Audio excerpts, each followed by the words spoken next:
2024 లేదా 25లో డిగ్రీ లేదా బీటెక్ చదివారా? సాఫ్ట్వేర్ జాబ్ కోసం ఎదురు చూస్తున్నారా? అయితే కోడ్ జ్ఞాన్ 100 డేస్ కోర్సులో చేరండి, జాబ్ సాధించండి. Welcome to Suman TV. నేను మీ సుమన్ టీవీ నాగ్. వైదిక్ ఆస్ట్రాలజీ ప్రకారం కనుక మనం చూసుకుంటే నెగిటివ్ ఎనర్జీస్ అనేవి ఎన్ని రకాలుగా ఉండేటువంటి అవకాశం ఉంటుంది. ఎస్పెషల్లీ విమెన్కి, అంటే విమెన్ మీద వాటి ఎఫెక్ట్ ఏ విధంగా ఉండేటువంటి అవకాశం ఉంది. వైదిక్ ఆస్ట్రాలజీ అటువంటి వాటికి ఏం చెప్తోంది, అండ్ నక్షత్రాల వయసు కనుక మనం చూసుకుంటే ఏ నక్షత్రానికి ఏ విధంగా ఉండేటువంటి అవకాశం ఉందనేది ఈరోజు మనతో పాటు వైదిక్ ఆస్ట్రాలజీ ఉమా గారు ఉన్నారు. అది వారి మాటలో తెలుసుకుందాం. నమస్కారం ఉమా గారు. నమస్తే నాగరాజు గారు. వైదిక్ ఆస్ట్రాలజీ ప్రకారం కనుక మనం చూసుకుంటే అండి, నెగిటివ్ ఎనర్జీస్ అనేవి ఒక మనిషి మీద ఎలాంటి ప్రభావాన్ని చూపించేటువంటి అవకాశం ఉంది, ఎన్ని రకాలుగా ఉంటుంది అసలు? తప్పకుండా అండి. నెగిటివ్ ఎనర్జీస్ అనేటువంటివి మనము గ్రహాల విషయంలో మాట్లాడినా, మనిషి యొక్క స్వభావరీత్యా, ప్రకృతి యొక్క స్వభావరీత్యా, అతనికి వచ్చే ఎదురయ్యేటువంటి పరిస్థితుల రీత్యా మనం మాట్లాడినా 4 రకాలుగా విభజించబడి ఉంటుందండి. ఇది ఒక ఎక్స్టర్నల్ ఫ్యాక్టర్ అన్నమాట. అంటే బయటకి సంబంధించింది. అది వివరంగా చెప్తాను. నెంబర్ 1 ఏంటి అంటే నాగరాజు గారు, దీంట్లో స్థలదోష శక్తి అనేటువంటిది ఉంటుంది. ఫర్ ఎగ్జాంపుల్, మనం చాలా సందర్భాల్లో మీరు, నేను అందరూ వినే ఉంటారు ఈ మాట. నేను ఆ ఇంట్లోకి వెళ్ళాక బాగా కలిసి వచ్చింది, లేకపోతే ఈ ఇంట్లోకి వెళ్ళాక మా ఇంట్లో వాళ్ళకి ఆరోగ్య సమస్యలు వచ్చాయి, మా అబ్బాయి ఇక్కడ ఉన్నంత వరకు, ఈ స్కూల్లో ఉన్నంత వరకు చాలా బాగున్నాడు, ఎప్పుడైతే ఆ ఫారెన్ వెళ్ళాడో లేకపోతే అక్కడికి వెళ్ళాడో అక్కడి నుంచి ప్రాబ్లమ్స్ స్టార్ట్ అయ్యాయి. ఇలాంటివి ఎక్కువ ఉంటాయి. ఎందుకు అంటే ఆ స్థలము, ఆ పరిస్థితి, అక్కడి నుంచి ఆ చేంజెస్ అనేవి ఖచ్చితంగా కనబడతాయండి. దాన్నే స్థలదోష శక్తి అంటాము. ఇది వాస్తుకి మనం ఇంక్లూడ్ చేసుకున్న, పరిస్థితులకు ఇంక్లూడ్ చేసుకున్న, ఆ మనిషి యొక్క జాతకానికి, జాతకం అంటే నథింగ్ బట్ కర్మ అండి. కర్మ బట్టి మనం అతను ఏ దిక్కుకు వెళ్తే మంచిది, కొంచెం బెటర్ పొజిషన్లో ఉంటాడు అనేటువంటిది మనం ఎస్టిమేట్ చేయొచ్చు. సో దాన్ని స్థలదోష శక్తి అంటాను నాగరాజు గారు. ఇక రెండోది ఏంటి అంటే మానస దోష శక్తి అన్నమాట. మానస దోష శక్తి అంటే కొంతమంది స్వతహాగా వాళ్ళ యొక్క స్వభావరీత్యా ఎక్కువగా చాలా సెన్సిటివ్ అండ్ ఎమోషనల్గా ఉంటారు. వాళ్ళు చాలా యాంగర్ అనమాట. యాంగర్ ఇష్యూస్ చాలా ఎక్కువగా ఉంటాయి. Overthinking, depressing mind, dark డైమెన్షన్లోకి వెళ్ళిపోతూ ఉంటారు. ఎక్కువగా డార్క్ ఫేజ్లో ఎక్కువగా ఉంటుంటారు. సైకిక్ మెంటాలిటీ ఉంటుంది. అది తప్పు కాదు, కానీ జాతకంలో చంద్రబలం లేనటువంటి వాళ్ళకి, క్షీణచంద్రుడు ఉన్న వాళ్ళకి అలాంటివి ఉంటాయని ఎప్పుడో ఆస్ట్రాలజీ చెప్పింది. ఖచ్చితంగా పైశాచికమైనటువంటి బాధలు ఉంటాయన్నమాట. అంటే దాన్ని ఏమంటాము అంటే ఈ ఓవర్ థింకింగ్, ఇలాంటి ఉన్నది లేనిది ఉన్నట్టుగా ఊహించుకుంటూ, కోపం, ఇలాంటివి ఎక్కువగా ఉండడం. దీన్ని మనం ఎంత తక్కువగా చూస్తే అంత తక్కువగా, ఎంత ఎక్కువగా ఆ ప్రభావం చాలా ఎక్కువగా ఉంటుంది. మనం ఒక బ్లూ ప్రింట్ కాబట్టి యావరేజ్గా మాట్లాడుకుంటున్నామండి. నెంబర్ 3 ఏంటి అంటే అభిచార శక్తి అనమాట. దృష్టి ప్రభావం మీ మీద పడిందండి. మనం వింటూ ఉంటాం, దృష్టి నా మీద ఎక్కువగా ఉంది, బయటికి వెళ్ళి వచ్చాను. ఆ నెగిటివ్ ఆరా, ఈ నెగిటివ్ ఆరా దృష్టి ఎక్కడి నుంచి వచ్చిందంటే ఒక ఎక్స్టర్నల్ ఫ్యాక్టర్. సో ఆ శక్తి అనేటువంటిది నెగిటివ్ ఎనర్జీగా ఇబ్బంది పెడుతూ ఉంటుందండి. నెంబర్ 2 ప్రయోగ శక్తులు అనమాట. ఓం నమ శివాయ అనేటువంటిది అపారమైన పాజిటివ్ ఎనర్జీ ఇస్తుంది. దాన్ని తిరిగితే ఒక నెగిటివ్ ఎనర్జీ ఇస్తుంది. ఆ నెగిటివ్ ఎనర్జీస్ అనేటువంటివి ఆ దృష్టికోణం, ద్వేషపూరితమైనటువంటి దృష్టి నుంచి కానీ, ఆ మిమ్మల్ని ఇబ్బంది పెట్టాలనేటువంటి కోణం నుంచి కానీ ఖచ్చితంగా వస్తాయి. అవే అభిచార శక్తులుగా ఆల్రెడీ వర్ణించారండి. అండ్ 4వది ఏంటి అంటే అసుర శక్తి. ఖచ్చితంగా దేవుడు ఎలా అయితే ఉంటారో అలాగే అబ్నార్మల్ యాక్టివిటీస్ జరిగి, పారానార్మల్ యాక్టివిటీస్ జరగడానికి కారణమైనటువంటి సమ్ ఎక్స్టర్నల్ ఫోర్సెస్ కూడా ఉంటాయి. సో దాన్నే మనం అసుర శక్తి అంటాము. ఎప్పుడైనా చాలా సందర్భాల్లో కొంతమంది ఎక్స్పీరియన్స్ అవుతూ ఉంటారు. పడుకున్నప్పుడు పేక నొక్కినట్టుగా అనిపించడం కావచ్చు, భయం వేయడం, ఎవరో కదిలినట్టుగా గజ్జల సౌండ్ వినపడడం కానీ, లేకపోతే ఏదో ఆత్మలు ఉన్నట్టుగా తెలియడం కానీ కొన్ని నక్షత్రాల వాళ్ళకి, మనం రాబోయే రోజు మాట్లాడుకుందామండి, కొన్ని నక్షత్రాల వాళ్ళకి అలాంటి పారానార్మల్ యాక్టివిటీస్ని గుర్తించి సెన్స్ చేయగలిగేటువంటి కెపాసిటీ ఉంది. అది ఆస్ట్రాలజీ ఎప్పుడో చెప్పింది. ఎగ్జాంపుల్ మఖా నక్షత్రం, వీళ్ళకి అధిపతి పితృదేవతలు. సో వీళ్ళు ఏంటి అంటే పితృదేవతలకు అనుగ్రహంతో సకము కోరికలతో జన్మించిన వాళ్ళకే శాస్త్రం చెబుతూ ఉంటుంది. అంటే ఒక్కొక్కరికి ఒక్కొక్క రకమైనటువంటి ఎనర్జీతో ఉంటారండి నక్షత్రాలు అనేటువంటి వాళ్ళు. అదే నక్షత్రంలో పుట్టడానికి కారణం ఏంటి? ఒక్కొక్క ఎనర్జీ, ఒక్కొక్క కర్మ ఉంటేనే ఆ నక్షత్రంలో పుడతారు. అలాగా కొన్ని నక్షత్రాల వాళ్ళకి అసుర శక్తి అనేటువంటిది ఎఫెక్ట్ అవుతూ ఉంటుంది 100%. దానివల్ల వాళ్ళ లైఫ్లో ఎదగలేకపోతారు. ఆ ప్రాబ్లం, ఆ బ్లాకేజ్ క్లియర్ చేస్తే వాళ్ళు చాలా ఫ్రీ అయిపోతారు. ఇలాగ ప్రతి నక్షత్రానికి, ప్రతి రాశికి సంబంధించి వారి స్వభావాలు, గ్రహాల రూపంలో వారి స్వభావాలు, జల తత్వరాశులని, పృథివీ తత్వరాశులని ఈ విధంగా వర్ణిస్తూ ఆస్ట్రాలజీ ఎప్పుడో చెప్పిందండి. సో ఇక్కడ ఈ నెగిటివ్ ఎనర్జీస్ విషయంలో ఏ రాశుల వాళ్ళు ఎలాంటి జాగ్రత్తలు తీసుకోవాలనేది కూడా ముందే చెప్పింది.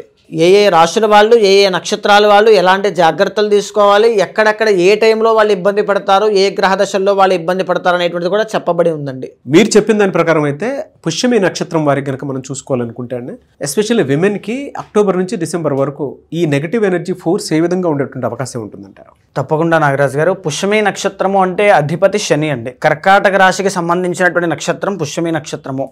సో ఈ పుష్యమి సరళ పుష్యమి త్రీణి మనం చాలాసార్లు చెప్పుకున్నామండి. పుష్యమి నక్షత్ర విమెన్ ఆర్ మెన్ ఎవరైనా సరే పక్కన ఉంటే ఓవర్ కేరింగ్ అనేటువంటిది, చాలా జాగ్రత్త తీసుకుంటూ ఉంటారు. మనుషుల మీద చాలా ఆప్యాయత, ప్రేమ, అభిమానము, ఎమోషన్స్, వాల్యూస్ ఇవన్నీ ఎక్కువ ఉంటాయి అన్నమాట. కానీ అవన్నీ ఉండడం వల్ల కావచ్చు, దేనివల్లైనా కావచ్చు, ఖచ్చితంగా వీళ్ళకి ప్రశాంతత అనేటువంటిది ఉండదు. ఎప్పుడూ వీళ్ళు ప్రశాంతంగా ఉండలేరు. వీళ్ళకి ఆ ఎమోషన్స్ తిరిగి రావు. వీళ్ళు లవ్ చేస్తూ ఉంటారు, బ్రేకప్స్ ఎక్కువ అవుతాయి, మెరిటల్ లైఫ్లో ప్రాబ్లమ్స్ చాలా ఎక్కువ ఉంటాయి. పుష్యమి నక్షత్రం వాళ్ళకి, విమెన్కి ఎస్పెషల్లీ ఖచ్చితంగా మెరిటల్ లైఫ్లో ప్రాబ్లమ్స్ ఉంటాయి. ఖచ్చితంగా అలా ఉన్న వాళ్ళ కింద కమెంట్ చేయండి అమ్మా. ఖచ్చితంగా దాని సొల్యూషన్ కూడా లాస్ట్లో చెప్తాను నేను. ముఖ్యంగా ఈ 4 రకాలైనటువంటి నెగిటివ్ ఎనర్జీస్లో నాగరాజు గారు, ఫస్ట్ ఆఫ్ ఆల్ ఏంటి అంటే మానస దోష శక్తి, రెండవది ఏంటి అంటే అభిచార శక్తి. ఈ అభిచార శక్తి అనేటువంటిది ఏ విధంగా ఎఫెక్ట్ అవుతుంది అంటే అండి, వీళ్ళ మీద లీగల్ లిటిగేషన్స్ ఎక్కువగా ఉండడం కానీ, గొడవలు ఎక్కువగా ఉండడం కానీ, కలహ ప్రీతి అనమాట, గొడవలు ఎక్కువగా రావడం, వీళ్ళ మీద ఎలిగేషన్స్ ఎక్కువగా వేయడం అభిచార శక్తి. బయట వాళ్ళ యొక్క శత్రువులు చాలామంది ఉంటారండి. చాలామంది శత్రువులు ఇంట్లో ఉంటారు, బయట ఉంటారు, అర్థం చేసుకోకుండా, ఎంత చెప్పినా వినకుండా.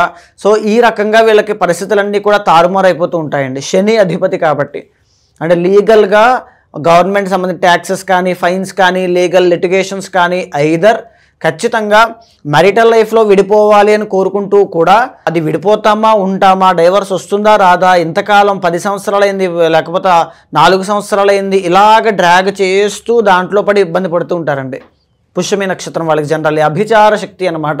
సో ఆ బయట నుంచి వచ్చేటువంటి ఆ శక్తుల వల్ల, ఇన్ఫ్లుయెన్స్ వల్ల, ద్వేషపూరితమైన భావం వల్ల ఇంట్లో వాళ్ళే పొల్యూట్ అయిపోతారు, వీళ్ళని ఇబ్బంది పెడుతూ ఉంటారు. అది పుష్యమి నక్షత్ర స్త్రీలకు ఉన్నటువంటి ఇబ్బంది అండి. అండ్ రెండవది ఏంటి అంటే మానస దోష శక్తి. మానస దోష శక్తి వల్ల తల్లి సపోర్ట్ అనేటువంటిది ఎక్కువగా ఉంటుంది, కానీ వీళ్ళకి ప్రశాంతత అనేటువంటిది ఉండదు. వీళ్ళ వల్ల వాళ్ళ యొక్క మదర్ కూడా చాలా ఎఫెక్ట్ అవుతారు, చాలా ఇబ్బంది పడతారు, చాలా బెంగ పెట్టుకుంటారు, భయపడతారు, బాధపడతారు, ఇలాంటివి చాలా ఎక్కువ ఉంటాయండి. అండ్ ఇంకొకటి ఏంటి అంటే నాగరాజు గారు, వీళ్ళకి మేజర్లీ ఇవన్నీ ఉండడం వల్ల, ఈ మానస దోష శక్తి, ఓవర్ థింకింగ్, యాంగ్జైటీ కావచ్చు, డిప్రెషన్ కావచ్చు, లేకపోతే యాంగర్ ఇష్యూస్ కానీ, మూడ్ స్వింగ్స్ కానీ, ఇలాంటివి చాలా ఎక్కువ ఉండడం వల్ల ఫైనాన్షియల్లీ కూడా చాలా డౌన్కి వెళ్ళిపోతారండి. ఒకప్పుడు చాలా బాగున్నానండి, ఇప్పుడు ఈ ప్రాబ్లం, మెరిటల్ లైఫ్లో ప్రాబ్లమ్ స్టార్ట్ అయిన తర్వాత కంప్లీట్లీ నా ఫైనాన్షియల్ ఇన్కమ్ అంతా పడిపోయింది, నేను అప్పుల పాలైపోయాను, ఇప్పుడు నా దగ్గర కరెంట్లీ ఏమీ లేవు డబ్బులు, ఇలాంటివి చూస్తూ ఉంటారండి. ఖచ్చితంగా పుష్యమి నక్షత్ర స్త్రీలలో ఇది కనబడుతుంది. అండ్ ఈవెన్ ఒకవేళ మీరు పుష్యమి నక్షత్రంలో పుడితే ఖచ్చితంగా పార్ట్నర్షిప్ కానీ ఏది పెట్టుకోవద్దు. బిజినెస్లో మీరు పార్ట్నర్షిప్ పెట్టుకుంటే మీకు వాళ్ళతో గొడవలు అవుతూనే ఉంటాయి, రూపాయి లాభం వచ్చినా రాకపోయినా ముందు వాళ్ళతో శత్రుత్వం అనేటువంటి చాలా ఎక్కువైపోతుంది, ఆ కాంబినేషన్స్ వర్కౌట్ అవ్వవు. సో ఖచ్చితంగా పార్ట్నర్షిప్ అనేటువంటిది ఎప్పుడు కూడా పెట్టుకోవద్దండి. ఇంకొకటి ఏంటి అంటే ద ఒరిజినల్ 12th లార్డ్ బుధుడు కాబట్టి మీకు విదేశీ యోగం అనేటువంటిది చాలా బాగా అనుకూలిస్తుంది. వెళ్ళిన తరువాత బుధ గ్రహము మీ పర్సనల్ చార్ట్లో బాగుంటే వెళ్ళిన తర్వాత బాగా బిజినెస్ చేస్తారు, డబ్బులు సంపాదిస్తారు. లేకపోతే అల్టిమేట్లీ ఖచ్చితంగా ఇబ్బందులు అనేటువంటివి చూస్తారు, విపరీతమైన ఖర్చులు ఉంటాయండి. దేనికి ఖర్చులు ఉంటాయి అంటే మీ కుటుంబంలో ఉన్నటువంటి వాళ్ళ కోసం, కుటుంబ సభ్యుల కోసం, మీ ఫ్యామిలీలో ఉన్న ఇష్యూస్ కోసం డబ్బులన్నీ దీనికి అయిపోతాయి. ప్రశాంతంగా 4 రూపాయలు ఖర్చు పెట్టుకోవడం కూడా డబ్బు లేని పరిస్థితులకు వస్తారు మళ్ళీ, బికాజ్ ఆఫ్ అభిచార శక్తి అండ్ మానస దోష శక్తి వల్ల ఇవి జరుగుతాయి నాగరాజు గారు. అయితే వీళ్ళకి ఇంకా ఎలాంటి ప్రాబ్లమ్స్ ఉంటాయి అంటే, అష్టమాధిపతి శని అవ్వడం వల్ల ఈ నిద్ర పట్టకపోవడం కావచ్చు, అష్టమాధిపతి శని కావడం వల్ల పీడకలలు ఎక్కువగా రావడం. సో సడన్లీ అంటే ఒక ఫేజ్ ఆఫ్ టైం అండి, ఒక 15 డేస్ అంతా చాలా బాగుండాలనుకోండి, 15 డేస్ కూడా అక్కర్లేదండి, 1 డేలోనే మనం చూద్దాం. మార్నింగ్ లేచి చాలా హ్యాపీగా ఉన్నానుకుంటే ఈవినింగ్ కల్లా ఏదో ఒక బాధ వెతుక్కుంటూ వస్తుంది. అది బాధ కావచ్చు, ఏడుపు కావచ్చు, కష్టం కావచ్చు, ఎవరైనా ఒక మాట తిట్టడం కావచ్చు, వెరీ డీప్గా ఇన్సల్ట్ అవుతారండి, చాలా డీప్గా ఇన్సల్ట్ అవుతారు. మీరు 100% కేసులు కానీ, కోర్టు సమస్యలు కానీ, లిటిగేషన్స్ కానీ వీటి విషయాల్లో చాలా కేర్ఫుల్గా ఉండండి అమ్మా. సో మీకున్నంత ప్రేమ ఎవరికీ ఉండదు, మీకున్న అభిమానం ఎవరికీ ఉండదు, సెల్ఫ్ రెస్పెక్ట్ ఎవరికీ ఉండదు, కానీ వాళ్ళు అర్థం చేసుకోలేకపోతారు. దానికోసం ఎక్కువగా వెంకటేశ్వర స్వామి వారి యొక్క ఆరాధన మీరు చాలా ఎక్కువ చేయాలి. తులసి పత్రితో వెంకటేశ్వర స్వామిని కనుక ఆరాధన చేస్తే 100% అద్భుతమైన లైఫ్ ఉంటుంది. ఫస్ట్ ప్రశాంతత అనేటువంటిది ఉంటుందండి. వెంకటేశ్వర స్వామి ఎదురుకుండా కూర్చుని ఉత్తర దిక్కులో కూర్చుని ధ్యానము అనేటువంటిది ప్రతిరోజు చేయండి. అయితే ఇప్పుడు నడిచేటువంటి అక్టోబర్ దగ్గర నుంచి డిసెంబర్ దాకా చూస్తే నాగరాజు గారు లగ్నంలోకి గురుగ్రహ సంచారం అక్టోబర్ ఫస్ట్ వీక్లో రావడం జరుగుతోందండి. దీని మూలాన ఏంటి అంటే శుభకార్యాలన్నీ కూడా ముందుకు వెళ్ళడం, ఆగిపోయిన శుభకార్యాలు ముందుకు వెళ్ళడం, మనీ విషయంలో ప్రాబ్లమ్స్ అన్నీ కూడా కాస్త తగ్గడం, ఇలాంటివి బాగుంటాయి. అయితే మంచి పేరు ప్రఖ్యాతులు వస్తాయి. కాకపోతే ఉన్నటువంటి డబ్బుని నాశనం చేసుకుంటారు. అంటే వృధాగా ఖర్చు పెట్టేస్తారనమాట. ఈ నిమిషంలో మనం ఖర్చు పెట్టకపోతే ఇంకెప్పుడు ఖర్చు పెడతాం, ఇలాంటి ఆలోచన విధానం భావన వల్ల ఉన్నటువంటి డబ్బులన్నీ ఖర్చు అయిపోతాయి. ఇది చాలా జాగ్రత్తగా ఖర్చు పెట్టుకోండి. ఎందుకనంటే గురుడు అనేటువంటి ఆయన మీకు సెప్టెంబర్ 28వ తారీఖు దగ్గర నుంచి డిసెంబర్ 27 దాకా 90 రోజుల పాటు కర్కాటకంలో లగ్నంలో ఉండడం వల్ల ఈ 90 రోజుల్లో భారీగా డబ్బులు ఖర్చు అయిపోతాయి. రెండవది శని అనేటువంటి ఆయన అష్టమంలోకి వస్తున్నారు. అష్టమంలో శని రాహుల యొక్క సంచారం ఉండడం వల్ల వాహన ప్రమాదములు, గాయాలు, ఆపదలు, సడన్లీ ఏదైనా ఒక గాయం అవ్వడం, సడన్లీ ఏదైనా ఇబ్బంది పెట్టడం, సడన్లీ హాస్పిటల్ వెళ్ళాల్సిన పరిస్థితి రావడం, హెల్త్ ఇష్యూస్ రావడం, మెంటల్ ప్రెషర్ పెరగడం, ఇలాంటివి చాలా ఎక్కువ ఉంటాయండి. సో మేజర్లీ ఏంటి అంటే మిశ్రమ ఫలితాలు అనేటువంటివి కనబడుతున్నాయి నాగరాజు గారు. దీని నుంచి బయటికి రావాలి అంటే గురు శని ఇద్దరూ కూడా ప్యారలల్గా వీళ్ళకి అనుకూలించాలి. అలా అనుకూలించాలంటే ఏం చేయాలంటే శివ ఆరాధన ఎక్కువగా చేయాలి. మరకత శివలింగం తీసుకోండి. మరకత శివలింగానికి ప్రతిరోజు కూడా ఆవు నేతితోనూ తేనెతోనూ అభిషేకం చేయండి. మీ పర్సనల్ చార్ట్లో కనుక గురుడు కానీ, తర్వాత శని కానీ, చంద్రుడు కానీ, ఈ ముగ్గురులో ఎవరు బాగున్నా ఇప్పుడున్నటువంటి ప్రభావాలు కాస్త తక్కువ ఉంటాయి. ఎవరు బాగాలేదనుకోండి చాలా రకాల ఇబ్బందులు ఉంటాయి. దానికోసం జప, పారాయణ, అర్చన, అభిషేక, హోమాది క్రతువులు పూర్వకంగా ఖచ్చితంగా శాంతి పరిహారములు చేయించండి. అపాయింట్మెంట్ తీసుకోండి. పర్సనల్ చార్ట్లో ఎలా ఉందో చూసి ఖచ్చితంగా అన్ని నేనే చెప్తాను. దోష నివారణకైతే మీరు చెప్పిన విధంగా శివ ఆరాధన ఒకటి, దాని తర్వాత శివ ఆరాధన, వెంకటేశ్వర, ఇద్దరిలో ఎవరితో ఒకళ్ళేనండి. ఎందుకంటే ఒక దేవతా శక్తిని నమ్మి ఒక మంత్రాన్నే పట్టుకుని ఒక చోటే ఒకే టైంలో చేయడం వల్ల విశేషమైనటువంటి సిద్ధి, మంత్రసిద్ధి కలుగుతుంది. పైగా ఇంకొక మాట, పుష్యమి నక్షత్ర జాతకులు మంత్రసిద్ధి కలిగినటువంటి జాతకులు. గురు పుష్యమి, పుష్యార్క యోగము, ఈ మాటలు వినే ఉంటారు మీరు. పుష్యమి ఆదివారం కలిస్తే పుష్యార్క యోగము, గురువారము పుష్యమి వస్తే గురు పుష్యమి. ఆ రోజుల్లో మంత్రసిద్ధి, మెడిటేషన్ చేసిన కాస్మిక్ ఎనర్జీ చాలా ఎక్కువ ఉంటుందండి. పుష్యమి నక్షత్రాన్ని స్పిరిచువల్ స్టార్ అంటూ ఉంటాం. సో అందుకే మీకు మెడిటేషన్ కానీ ఏం చేసినా మంత్రసిద్ధి కలిగి భగవత్ అనుగ్రహం వల్ల ఐశ్వర్య యోగం పడుతుంది.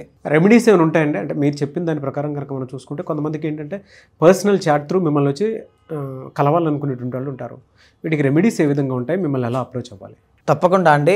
అలాంటి వాళ్ళు ఎవరైనా ఉంటే మీకు కింద కనిపించే నెంబర్కి కాల్ చేస్తే మా వాళ్ళు మీకు పూర్తి వివరాలు అందిస్తారు.